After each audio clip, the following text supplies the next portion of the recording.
Hi everyone, in this learning objective we're going to be looking at the idea of value and how it's measured in accounting. Now why do you think the idea of value is important? Because after all, accountants deal with value and valuations all the time. So why is it such a big deal? Well, it's precisely because it's so central to what we do. And you must understand that for at least a financial accountant, value influences our whole idea of the firm. So if you're a HR manager, you would see a business as its people. If you're a marketer, you would see a business as its brand. As accountants, we see businesses as the sum of their value. In other words, the sum of the values of its assets. So what is the problem with value really? Well, value is something that is really seen differently by different people. It's very hard to find an objective value or an objective measurement for value. And that is why we use different measurements, if you like, as a proxy, something that represents value. And as you know, as accountants, we love to have our objective measurements. The idea of value belongs to a long history of philosophy.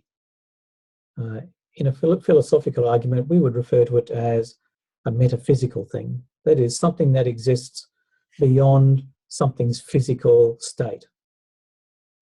So some machinery has value to a company that exceeds the sum of its parts. It's more than nuts and bolts and pieces that work together.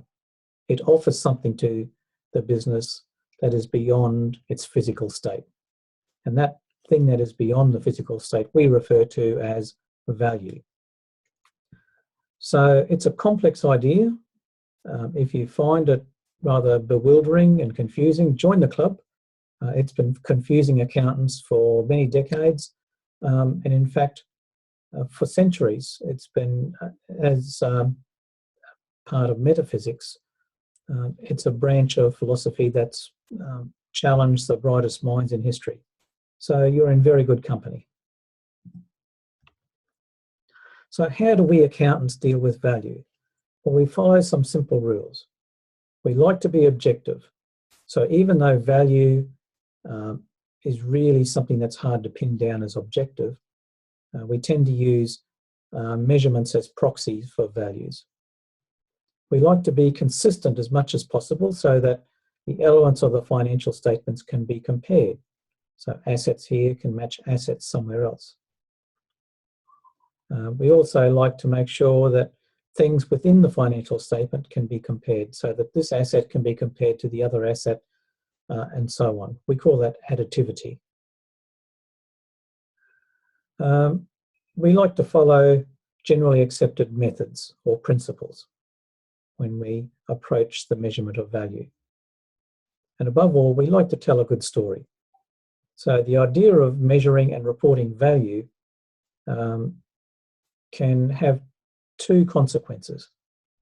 It can tell people what good boys and girls the managers of a firm have been through their stewardship of the assets and how they've allowed the assets to grow in value, and hence the firm grows in value. And we like to make sure that the information itself is useful for investors for when they make their investment decisions. And we really hope that that decision will mean to invest more in the firm. So which is the better of those approaches? Is it stewardship or decision usefulness? Well, honestly, financial statements should really reflect both. However, different approaches to value measurement that we're going to look at will focus more on one rather than the other as their core motivation. And here's a quick comparison of methods. So the first method that we're going to look at in Learning Objective 3 is historical cost, and that's really a stewardship focus. And so current purchasing power accounting, current cost accounting, it's when we get to COCO, which is an acronym for continuously contemporary accounting, it's tending now towards decision usefulness. And finally, in fair value, we have a method of valuation that is almost solely focused on providing really good information for investors and not as focused on reporting on the effectiveness of management.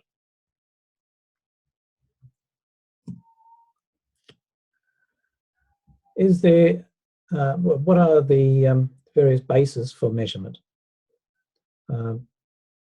There are some terms that you need to be aware of, and it's good to be aware of these before you start tackling learning objective 3. So the original basis that we used was historical cost. So basically it's what you paid for the asset. The accountants like historical cost because it's very objective. You can basically show an auditor the receipt. There, that's what we paid for it. You can show the schedule of depreciation to explain how you derive the current value of an asset.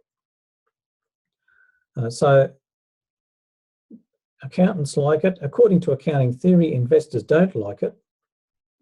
But research has shown that that's not in fact the case, that in fact investors do appreciate historical cost because it removes a lot of the ability of accountants to manipulate the value of an asset. Another basis for measurement is the entry price, or the price you pay to acquire an asset. So the idea of this is that the asset should reflect the value that the market would sell one to you. So if you've got a red glove maker in your business, then that value should reflect what you could currently buy a replacement red glove maker out there in the market. The exact opposite to that is what we call an exit price, which is the price we would get if we sold or transferred the asset. So this says the value of an asset should reflect what we could currently get for it in the market. Some other measures that we use, and something like fair value accounting uses a combination of these. So your current cost is your entry price, the cost to replace an asset. The realisable value is the value you would receive in compensation for an asset if you sold it. The recoverable amount is the amount you would get that is either the higher of the fair value or the selling costs or the value in use. And the value in use is really a method that's that derives value by running the current, the present value of cash flows that you would expect to receive from an asset.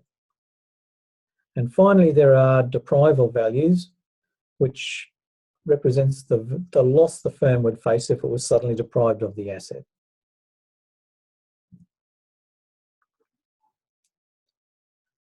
Now, in some cases, accountants can use a mixture of these within the same financial statement.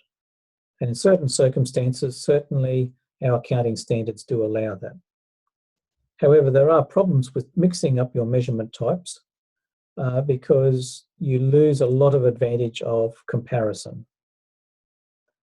So what you gain from selecting the best measurement process for a particular asset, you lose in comparability. So that's a quick tour of the concepts of value and what we do to measure value. And in Learning Objective 3, we're going to explore some of the different measurement methods and their theories. Most of these, you should be aware, are not allowed under the IFRS. However, they do provide an important background to current accounting thinking. So I hope you find them useful, and by all means move on now to Learning Objective 3. Bye.